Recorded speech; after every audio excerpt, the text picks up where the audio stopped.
Hello mga duday! Another video ulit!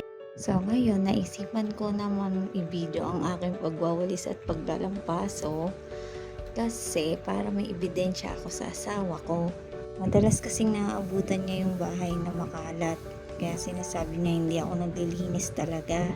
Anong gagawin ko? Maglilinis ako tapos maya maya wala pang 30 minutes makalat na naman. Siyempre may bata, natural na makalat ang bahay, di ba?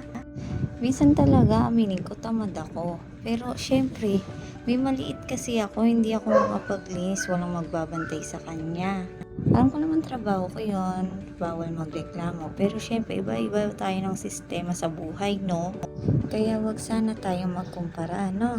Kung kayo nagagawa niyong malinis yung bahay niyo minumito, pes ako hindi. Ang point ko dito is naglilinis talaga ako, yun nga lang hindi niya nakikita. So yun lang, bye!